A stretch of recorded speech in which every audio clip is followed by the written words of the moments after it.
And now for our final speech, the man we've just seen a 17-minute video about.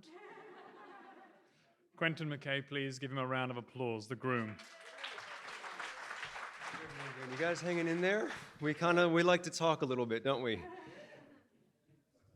Oh man, I didn't want to go last because I knew I'd be emotional after Laura spoke. Honey, those words were absolutely beautiful. Thank you. And I'm going to get you back in just a second. Oh boy, should have had another drink. Hi everyone. Before I begin, I thought that since there are one or two of Italian heritage here tonight, it'd perhaps be fitting to start things off by saying a few words in Italian. Laura and I actually took a few Italian classes at Sydney University a few years ago. Actually, our wonderful teacher, Carol, is here tonight. I told you we were in the speech. And I've been practicing for the last few weeks to brush up. Apologies in advance if some of the dialect is slightly off. Here goes.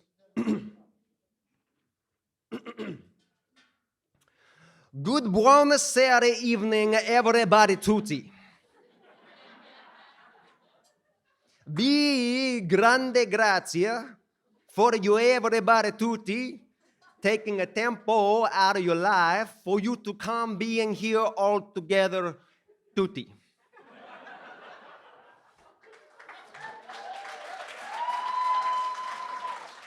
I hope you everybody have been mangiing the foods and beving the vino and the birra.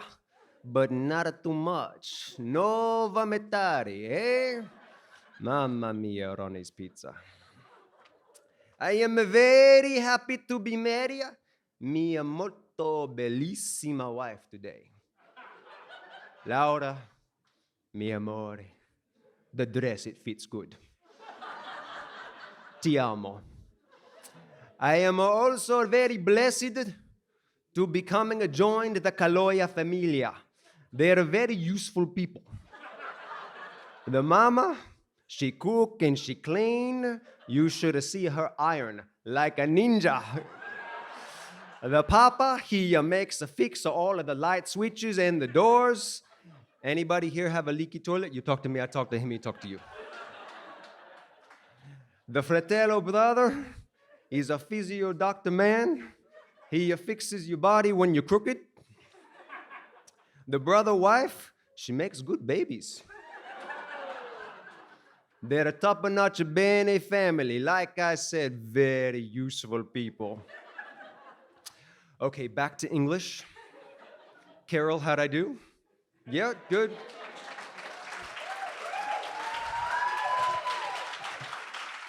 Some mispronunciations here and there, but I'll work on that. Everybody said it already, but thank you all so very much for being here tonight.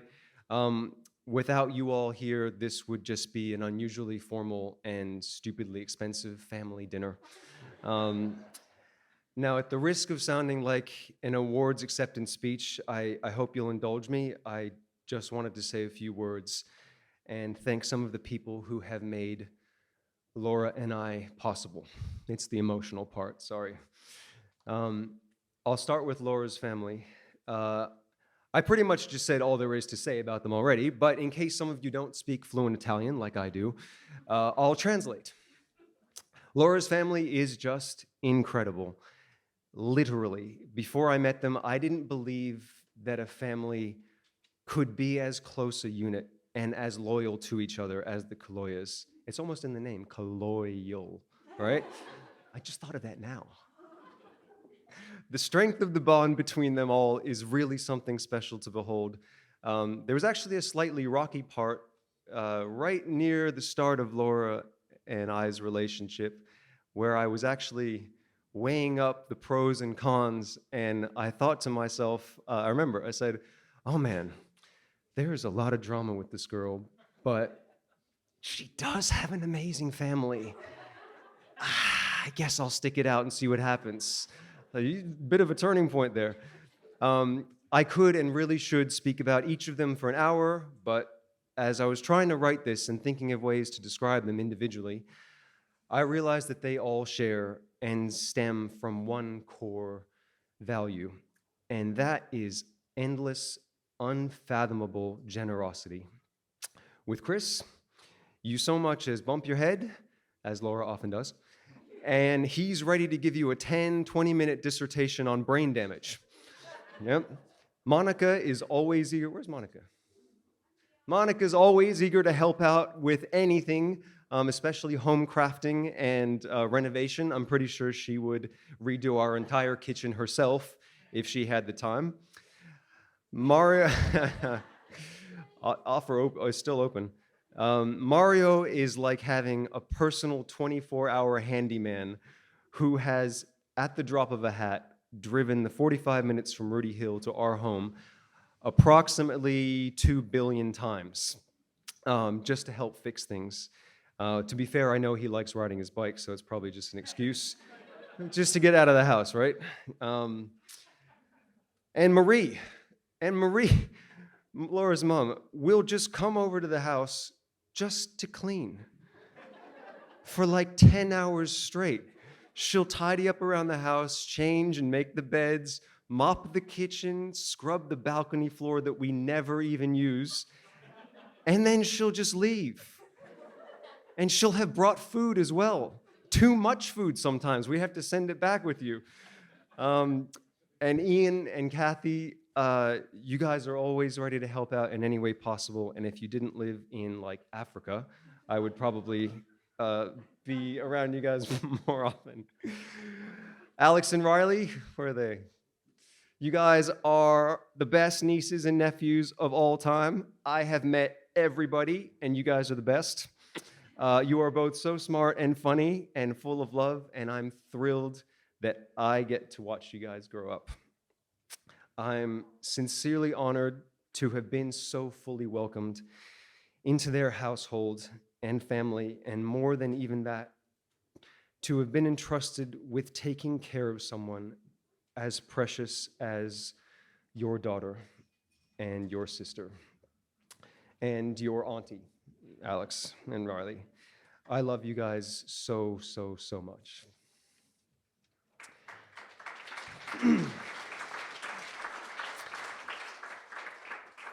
And now I get to the point where I will probably cry. This is the people and the gap between what I'd really like to express and my ability with words becomes pretty close to infinite here, but I'll give it a shot. By far, the saddest part of today for me is the absence of my oldest and best friends and their families from the US. Although, to be honest, if they had been here, we probably wouldn't have gotten that video, so 50-50, I guess. I don't know. Last year, right around this time, Rohith, Tony, and Pat, some of the guys from the video, planned and paid for a 4-day bachelor party long weekend in New York City before everything went to, among other things, we ate at stupidly expensive, top-of-the-top tier restaurants, saw an unforgettable Broadway show, had lunchtime beers at a live jazz/table tennis and snooker bar. It's a real thing, and it was the best thing ever. We saw Jerry Seinfeld live doing his new stand-up routine. They surprised me with that. And we got some mandatory late-night burritos at Taco Bell, a cheap and extremely unhealthy Mexican fast food chain where we all spent a good portion of our high school years. It was just awesome, and I'm eternally grateful to those knuckleheads. Some of them also gave me wedding day advice. Pat, the Hawaiian guy, who actually met his wife at a wedding, said, Q, the coolest part of having all the people from the separate sections of your life, the coolest part is having all of the people from the different parts of your life all in the same place together at the same time. So what you want to do is place bets on who gets along, who gets drunk and gets into a fist fight, who hooks up with who and gets married in the future, stuff like that. Thank you, Pat, for pushing me towards gambling. Tony, ever the pragmatist, said, Q, don't worry about it, man. Your memory is so awful. You won't remember anything anyway, so just try to enjoy the moment. Thank you, Tony. Ken didn't have any advice, the redhead guy, because he's a crazy playboy who's never getting married, I guess. But if he did, he'd probably read some quote from an ancient Sanskrit text and then have it drowned out by him playing drums. He's a drummer. And then there's Rohith. Rohith was the main guy from the video, or Hith, as I call him. From discovering our vocal ranges, belting to U2, to singing minor key Britney Spears Hit Me Baby in front of 100 college girls, to busking our original blues song, There's People Walking on the Streets of Charlottesville, music has always been part of our friendship's DNA. Talking through girl problems, road tripping across the US just to ride a goddamn roller coaster, doing shots of vodka in my basement while Mom was chatting with my school guidance counselor upstairs. Mom, did you know about that? No? Yep, now you do. We had some pretty good times.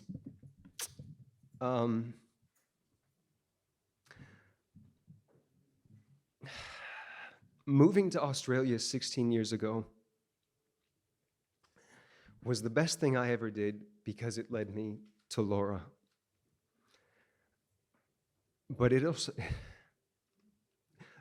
means that Hith and I live on opposite sides of the world. And I never let myself think about the alternate reality where I stayed in the States,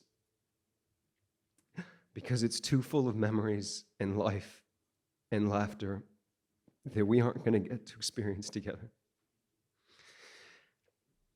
And it breaks my heart that he couldn't be here today. Sorry, guys. Hith was actually supposed to marry us tonight, and his humble ass would have undoubtedly said something about how honored he is to be part of such a sacred moment. But he always gets it backwards. It's Laura and I who would have been honored to have had him. The depth of his loyalty and unconditional love are just unfathomable to a degree that I frankly don't deserve. He's my best man today and the best man I've ever known. I love you, brother. And Mom. Boy, it's hard to go from one to the other, isn't it? Where to begin, Mom? A son could not ask for a better mom. I could talk about how you raised me yourself while working a 7-to-5 job. Sorry. And not just me, but practically a zoo of animals. At one point, I'm pretty sure we had me, 2 birds, a dog, and 4 cats. 4 cats. 4. What the hell were you thinking? Anyway, I won't talk about that. I could talk about how you've always supported me, believed in me, and been there for me even in my darkest hours. And there was a decent stretch there for a bit, but I won't talk about that. Instead, I want to say how much I admire you. I admire the strength and bravery it took to leave Australia and set off around the world when you were 25. I admire how unapologetically crazy you are. If I'm a little cuckoo, it's pretty obvious where I get it from. And most of all, I admire your vitality and zest for life. You taught me to love people, books, and music. You taught me to love learning. You taught me to be kind and how to shake hands. You taught me how to be. And just when I thought I'd seen it all, you prove yourself again. For those of you who don't know, Mom just moved back to Australia. After over 40 years of living in the US, having a career, raising me, retiring, and being settled, she shook it all up once again. She sold and packed all of her 40 accumulated years of crap, sold our house, bought a new apartment here in Sydney, flew over a month ago, did the 2-week quarantine, and started over again here. And that is the most ballsy, inspiring thing I have ever heard. Mom, I owe you everything, and I'll never be able to come close to giving back to you what you've given to me. But now that you're here, at least I'll be able to try more often. Love you, Mom.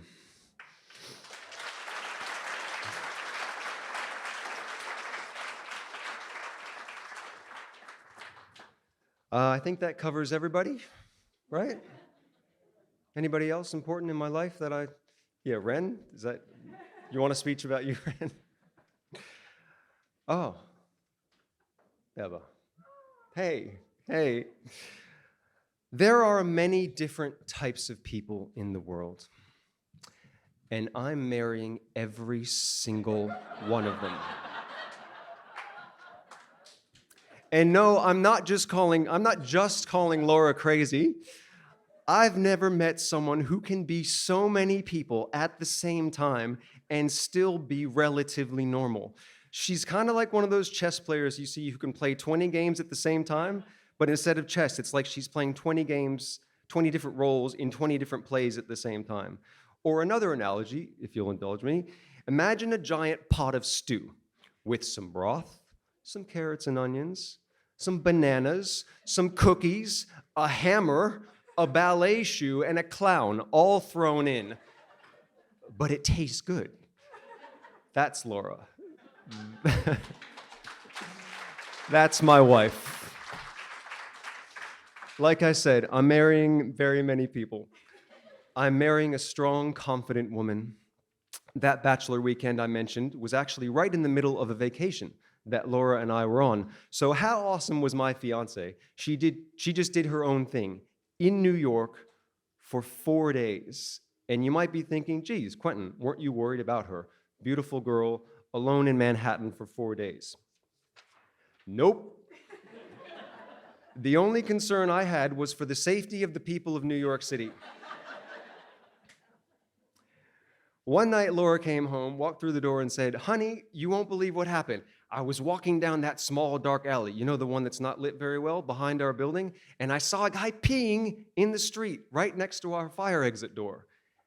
And all I could think was, oh, that poor, poor man. I just hope he made it out alive. I'm marrying a tireless and caring leader. Most of you probably know Laura, as well as other jobs, created, built, and runs a music tuition business, running out of 2 different schools with around 300 students and close to 20 teachers on staff. And I'm confident in telling you that every single one of her employees respects and cares about her. Case in point, when Laura called the rehearsal for the opening Marry You number today, it was on about a week's notice, and every single one of the team volunteered their time to participate. There was a few who couldn't make it because they just couldn't make it, and that's a credit, an overwhelming credit to them, but it's also testament to the kind of positive energy that Laura exudes and fosters in her business. I'm marrying an artist. Latin dance, classical piano, ballet, music theater, opera, sparingly, thankfully. Many more, and of course, my favorite, singing and performing together. Every moment of stress preparing for this wedding was counterbalanced by the moments when everything else got put aside and it was just time to rehearse. We might get old, but that never will. I love all of your little quirks and your imperfections. I love how your sneezes are so loud that I am pretty sure that over the past 12 years, I've developed partial hearing loss. If you haven't heard it, you should sometime. It's a thing of legend. I love how you can dance far better than you can walk. When we go grocery shopping, we learned early on, I wheel the cart or the people in the aisles could be seriously injured. I love how I'll be lying in bed, sweating with no covers because it's summer, and I'll look over and you're covered in 4 layers of blankets, but always with one foot out as like a heat release valve or something. I don't know what that's about. You've never explained it to me. There are also some quirks that I'm not so fond of. I don't like that when you drive, you spend at least 50% of the time just looking at all the real estate and wondering aloud about the market and the direction it's all going and planning your next entrepreneurial expedition. I don't love that you take a disturbing amount of pleasure plucking my eyebrows while I wince in agony and dig so far into my ears that I'm sure they come out the other ear. I don't love that when we watch TV, when there's any kind of mystery, you always figure it out in the first 5 minutes. I never get to be surprised. My wife, man. My wife. Husband. Wife. It's so weird. But the reason why it's weird maybe isn't what you'd think. It isn't weird to be saying those words. We've been playfully calling each other husband and wife for years. The funny thing is that saying them isn't a joke anymore, and I couldn't be happier. Like I said in my vows, we've been married for a long time. In fact, when most people found out we were engaged, the overwhelming response I sensed, at least, was, wait, you weren't already married? Because you guys look like, you seem, quickly followed by a look at me with a look that says, Quentin, what the hell took you so long? Well, I'll tell you why it took so long. It's because I've been in love with you for a long, long time. And I've been in love with us for a long time. So in love that I was afraid to change anything. The day I decided to propose was the day that I realized that nothing, not an earthquake or even a marriage, could ever shake us. I love you, honey, today and forever. Thank you, everyone, again, for being here, for all you've done for Laura and I, and enjoy the rest of the evening.